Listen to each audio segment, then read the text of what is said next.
Welcome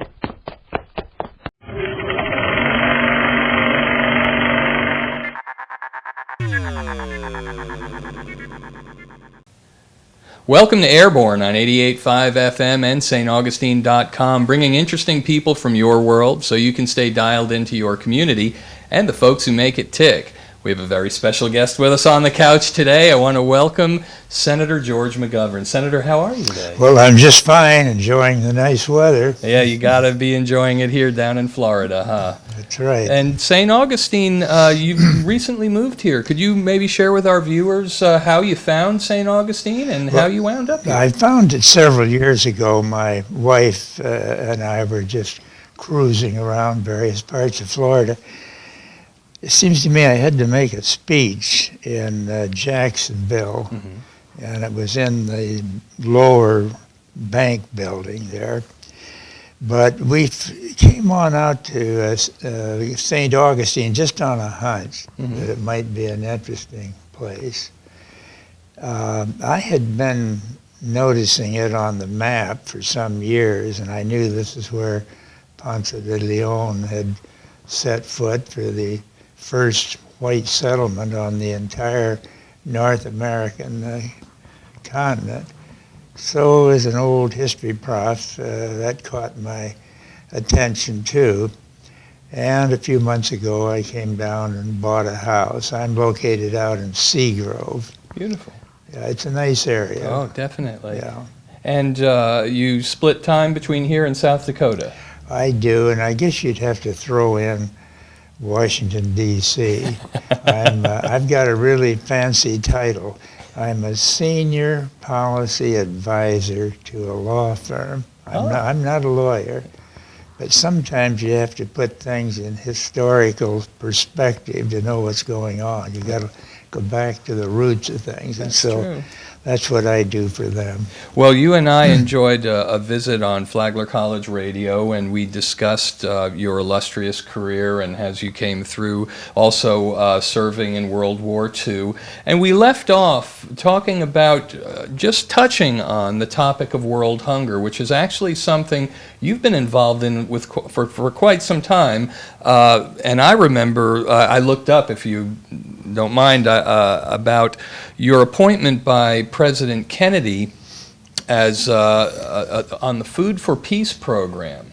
And I thought if you would maybe share with our viewers how we connect the dots between food access and stability in the world. Can you share with that a little? Well, people who are hungry are not settled.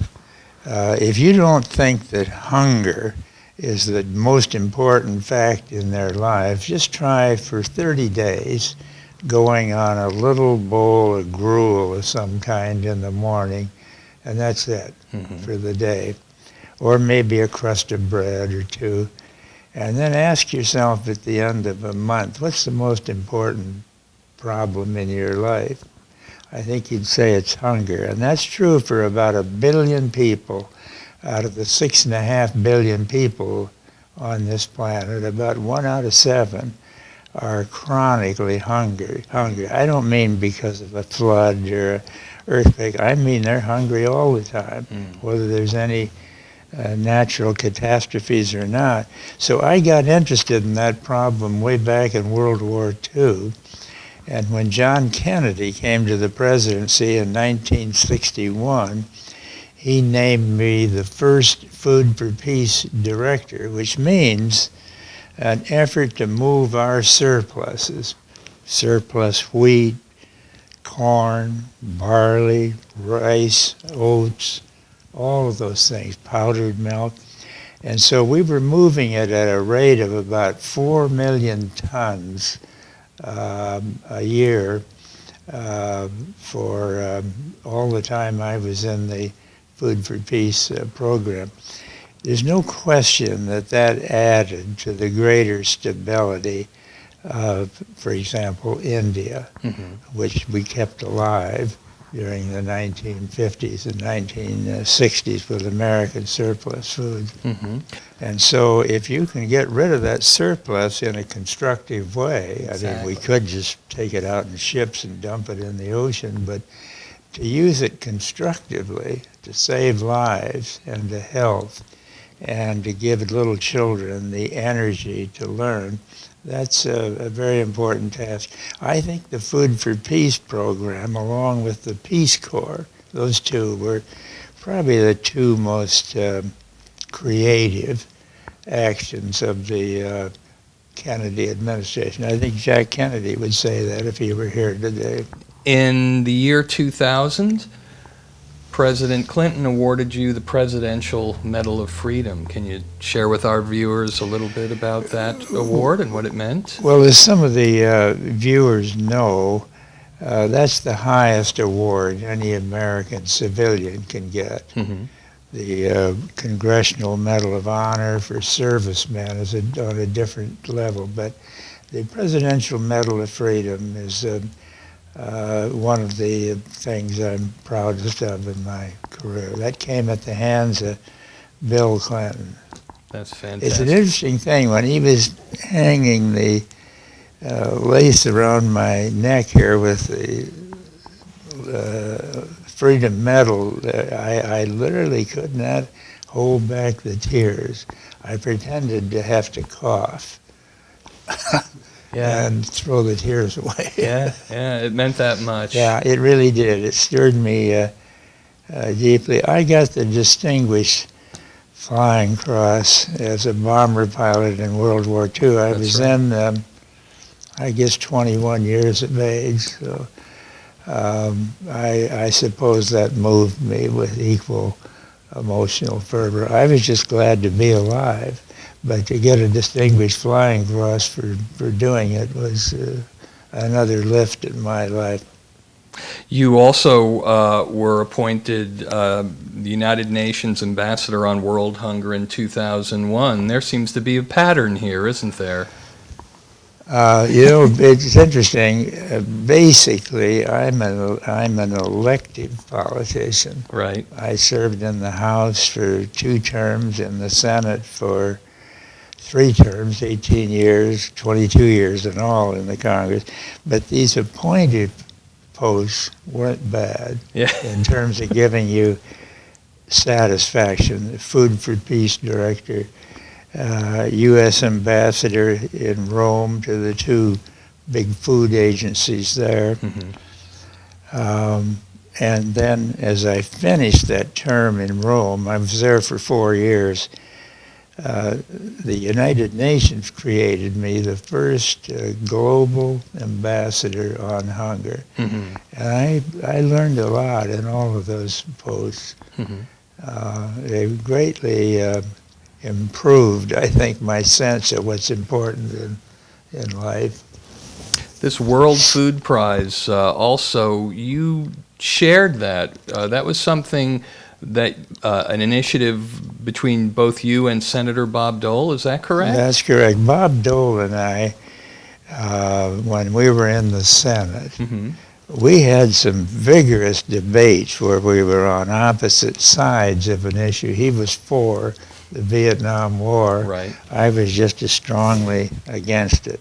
Incidentally, he now says, well, George was right about that. But anyway, I knew I was right.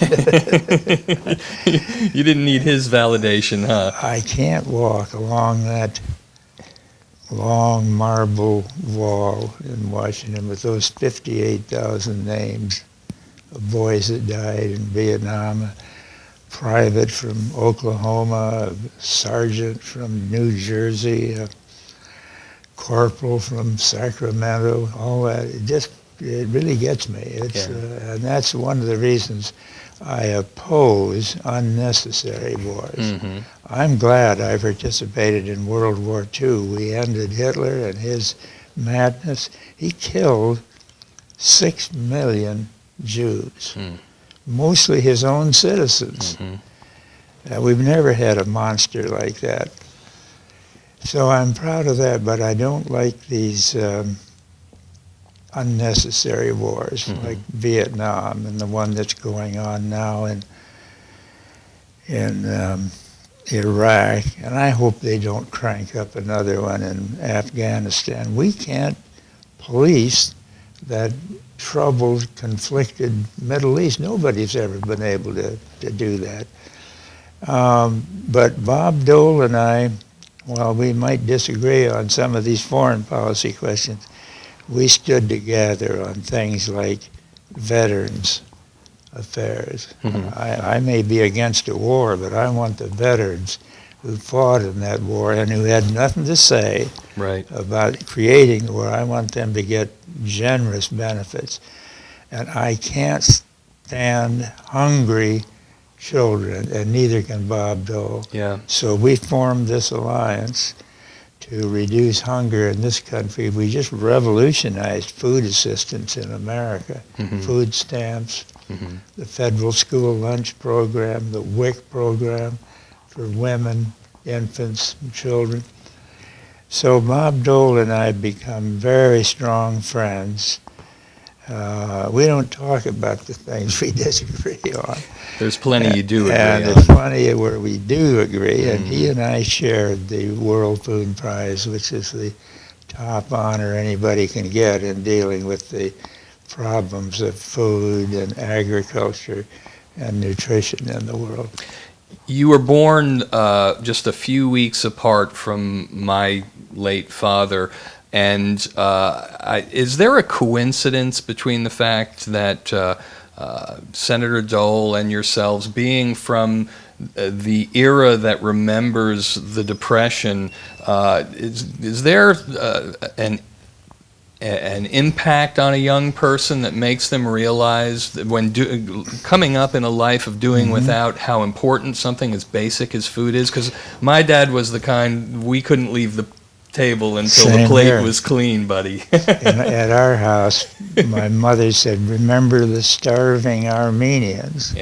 How getting us to eat more help the starving Armenians, I don't know. Not quite sure. But I guess the logic of that is if other people are hungry, you should appreciate the food I've prepared for you. And so, yes, I got the same instruction. You did learn in that Great Depression the values that really count: family, useful work, schools, and the value of $1, which keeps depreciating all the time these days. I just tried to mail a little package, a little birthday gift to my daughter at UPS. They wanted $54 for overnight delivery. Tomorrow's her birthday, so I wanted overnight. I used to get that done up until a couple of years ago for $12 or $13. So. But we learned the price of $1. We learned what hard work, how necessary that was. I'll tell you, we learned something else. We learned how important the government is. You know, people somehow like to cuss out the government, and they make some mistakes because it's composed of human beings. But the United States government helped save this country in the Great Depression: Social Security, rural electrification, guaranteed bank deposits, just to name a few. The Tennessee Valley Authority. So, yes, I think that to people like Bob Dole, your father, and myself growing up in that Depression and then going to war, World War II, a war that the whole country was behind, and they should have been behind it. I think it formed patterns of my life that have lasted. And there, as I think we've been piecing together a common thread here, again, from the Food for Peace program in '61 through just recently the World Food Prize that you've awarded. And now I saw, if you'll forgive me, I went on your website, And in 2008, just recently, in November, you had the McGovern Conference at the McGovern Leadership Center. Isn't that correct? That's right. That's in South Dakota. Up in South Dakota. Yeah. And you had the conference Hungry for Green, Feeding the World Sustainably. An august list of speakers to discuss topics such as organic farming, healthy oceans, healthy humans, wild-caught sustainable fishing practices, etc. Those are fascinating topics and very timely. Well, those people that we brought in from all over the country were just unbelievably good and stimulating. I went out of there inspired, but so did everybody in the audience. We do that at Dakota Wesleyan University, which is my undergraduate alma mater. We do those a couple of times a year, and we change the topics, and then we bring in the best people we can find on each aspect of that subject. We're going to do one this year in '09 on the American Indian, Native Americans, first Americans. Right. And that'll be a fascinating conference. We have in South Dakota, about 6% of South Dakotans are North American Indians, Sioux Indians. Sitting Bull, Crazy Horse. The big names. A couple of those are two very important South Dakotans. Yeah, you better believe I it. would not want to have tangled with either one of them. You know, Crazy Horse was the Indian general that took out General Custer. That's right. Yep. I don't applaud that because General Custer was a great man, and so were the soldiers that fought with him. But the Indians outwitted him, and in that particular battle, they outnumbered him. Yeah, wrong place at the wrong time. That's right. Most definitely. You never want to put your camp down low when the enemy's up here. The Indians were like that. Custer and his men are down in this low place. They wanted to be near the water, Yeah. the stream. So The only safe position is in a B-24 Liberator up above, isn't it? There, where it's not very safe up there either. But you're confident that world hunger is solvable. Absolutely. We should be able to, in this international school lunch program that Bob Dole and I are spearheading, it has a wonderful name, the George McGovern Robert Dole Food for Education and Nutrition. I don't know of any other time when two people that are not in Congress push through Congress a bill named after them. Of course, we were both there a long time, but not when that bill passed. If we had tried to get that through when we were both members, we might have run into a brick wall. That's right. Anyway,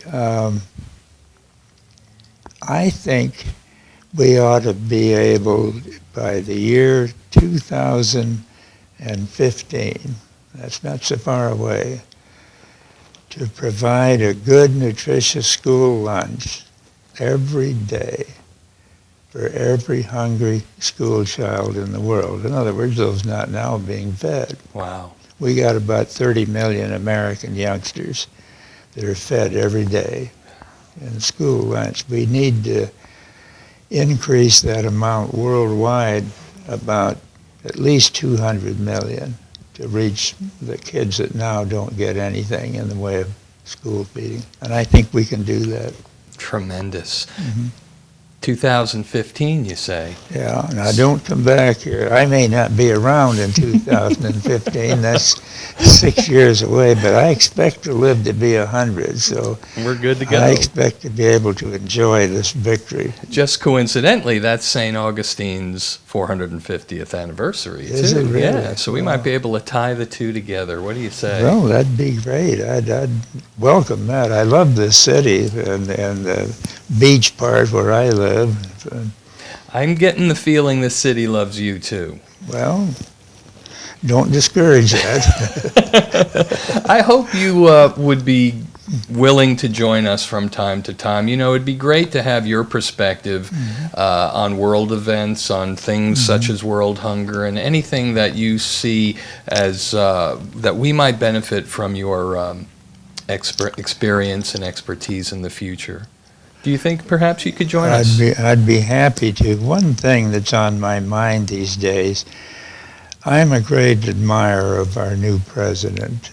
I think he's a remarkably brilliant and capable man, but I don't want to see him put the American army any further into Afghanistan. I'd like to take the troops out that are in there now, so maybe we can talk about that and where we are with Iraq, some of those things. That'd be fantastic. It's not as pleasant as talking about feeding hungry people, but sooner or later, we can't stay in Iraq and Afghanistan. We can't stay there forever. The British tried that a century ago. It didn't work. They finally got pushed out. You know, we could continue to throw $12 billion a month into the Iraq war and an equal amount into Afghanistan. It's not as easy now as it used to be when the government was solvent. Right. With a $10 trillion federal debt, we got to be a little bit careful about how many wars we get going. As they say, a few billion here, a few billion there, suddenly you're talking about real money, huh? Well, that's right. That's right. Now it's a few trillion. Exactly. Senator, thank you so much for coming in and sharing your experience with our viewers here on Airborne. We really appreciate you coming, and I hope, again, you can do it on as regular a basis as you'd like. Thank you so much. It's our pleasure. You've been Airborne with Matt Jeffs on 88.5 FM and staugustine.com, bringing interesting people from your world so you can stay dialed into your community and the folks who make it tick. See you next time, everybody.